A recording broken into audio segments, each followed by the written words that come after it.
This video is going to cover days 3 and 4 of weeks 13 through 16 of the advanced baseball program. So the first exercise we're going to go over are 90-90s.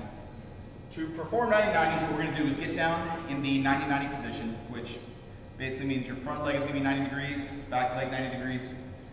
Then from this position, while trying to maintain an upright position, not touching the floor with our hands and not leaning back, we're going to rotate over to a 90-90 position and then rotate back.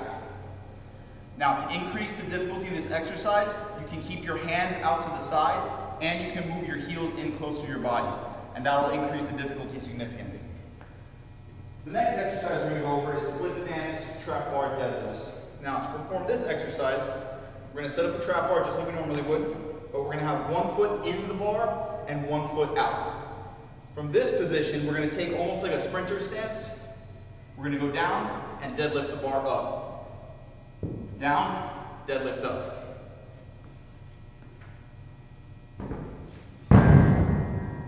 The next exercise we're going to go over is offset half kneeling get-ups. Now, to perform this exercise, we're going to need two kettlebells, one heavier than the other. The heavier kettlebell is going to be held in the rack position, while the lighter kettlebell is going to be held overhead. The starting position for this lift is going to be in the half kneeling position. So from right here, we are going to stand up and then back down. Up and then back down.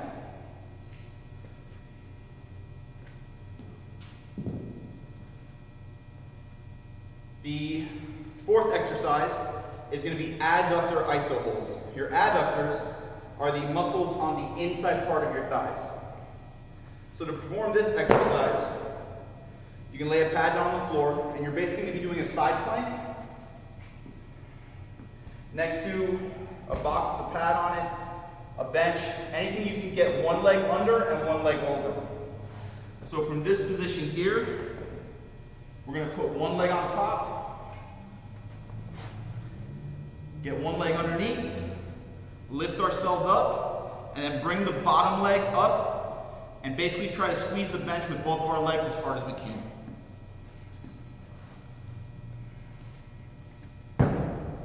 Now, the following exercise is kettlebell swings with a mini cluster.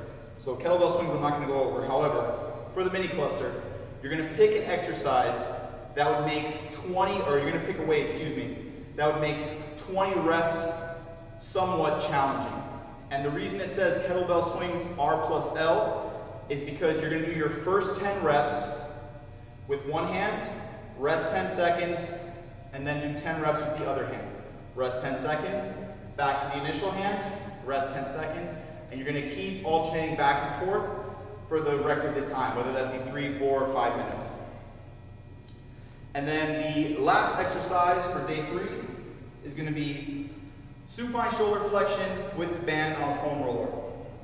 So you can take any size foam roller you have, put it on the floor. You're going to lay back on it, making sure the foam roller is basically right underneath your shoulder blades. Take a band, hold it out in front, squeeze the shoulder blades together, pull the band right to about here, and then flex overhead.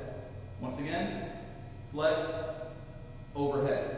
Now, we're not trying to pull the band as I did initially. What we're trying to do is just keep tension in the band right here. So from this position right here, we're just trying to go backwards and then back. And now the last 3 exercises I'm going to go over for day 4. I'm not going to actually demonstrate, I'm just going to explain.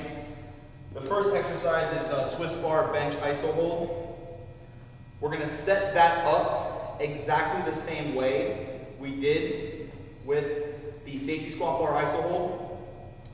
We want to have the bar basically be about 8 to 10 inches off our chest when we're pushing into the pins.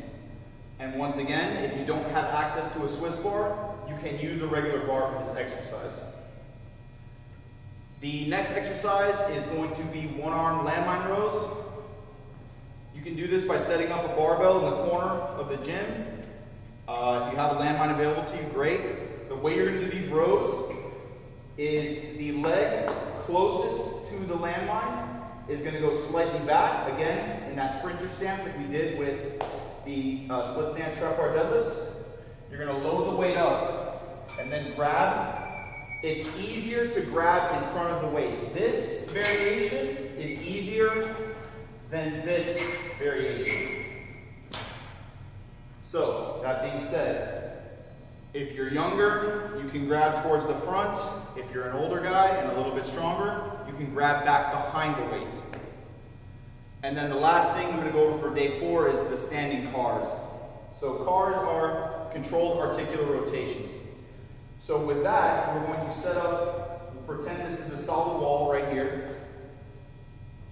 We are going to get whichever arm is going to be doing the movements is going to be closest to the wall. We are going to get our body as tight as we can. We're going to squeeze our glutes. We're going to brace through our torso. We're going to push down with both arms. And then from this position, I'll show you this way, so I'll be using this hand now.